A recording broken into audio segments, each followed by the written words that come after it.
एक कफन चोर का वाकया जो दिल को हिला देने वाला है।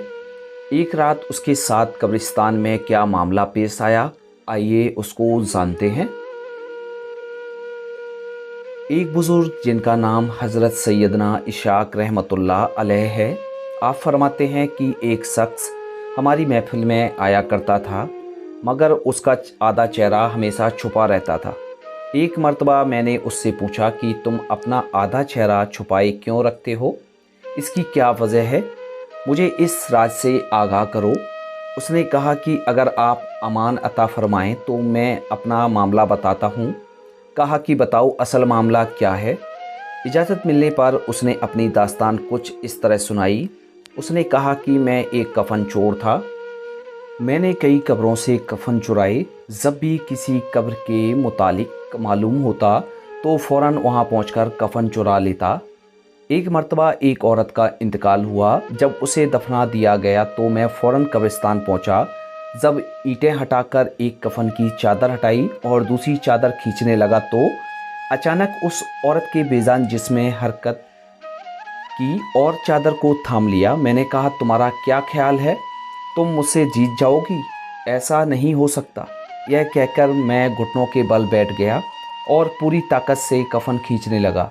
उसी वक्त उस औरत ने मुझे एक ज़ोरदार थप्पड़ मारा, जिसके दर्द की शिद्दत से बेकरार हो गया और मेरे चेहरे पर बहुत ज़्यादा जलन होने लगी।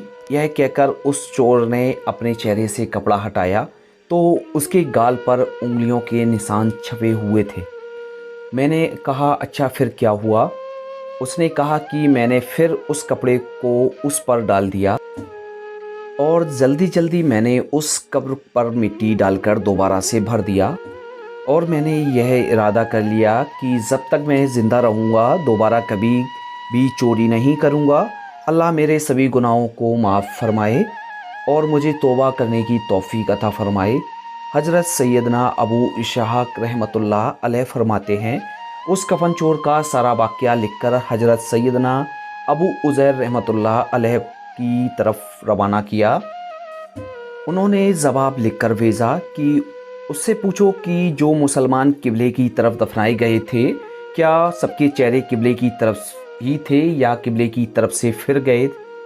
मैंने कफन चोर से पूछा तो उसने कहा कि मैंने जिन लोगों के कफन चुराए उनके चेहरे अक्सर किबले की तरफ से फिर चुके थे। हज़रत सैयदना अबू इस्हाक़ रहमतुल्लाह अलैह फरमाते हैं कि मैंने यह बात लिखकर हज़रत अबू उज़ैर रहमतुल्लाह अलैह को खिदमत में भेजी तो उन्होंने जवाब में यह तहरीर भिजवाई, इन्ना लिल्लाहि व इन्ना इलैहि राजिऊन। जिन लोगों के चेहरे किबले से फिर चुके थे उनका खात्मा सुन्नत पर नहीं हुआ। प्यारे दोस्तों, अल्लाह हमें अपनी हिफ्ज़ो अमान में रखे और हमारा खात्मा हुजूर सल्लल्लाहु ताला अलैहि वसल्लम की सुन्नतों पर फरमाए। इस दास्तानी इबरत में हमारे लिए इबरत मौजूद है कि कितना तस्बीहनाक मामला है कि जो लोग सुन्नतों से मुंह मोड़ लेते हैं वह काम शरीयत के मुताबिक नहीं होता। जो लोग दुनिया को दिन पर तरजीह देते हैं उनके साथ कब्र में बेइंतहाई मामला होता है। दोस्तों, कब्र और आखिरत में लम्हा भर का अजाब भी बर्दाश्त से बाहर होता है। हमारे नाजुक जिस्म जहन्नुम की भड़कती हुई आग का मुकाबला नहीं कर सकते। अगर इसी तरह गफलत भरी ज़िंदगी गुजारते रहें और इसी हालत में मौत आ गई तो ज़िल्लत और रुसवाई और दर्दनाक अजाब का सामना करना पड़ेगा। मेरे प्यारे दोस्तों, जल्द से जल्द अपने गुनाहों से तौबा कर लीजिए और रो रो कर अल्लाह ताला से माफ़ी मांग लीजिए। अल्लाह ताला हम सबके गुनाहों को माफ़ फरमा। आमीन।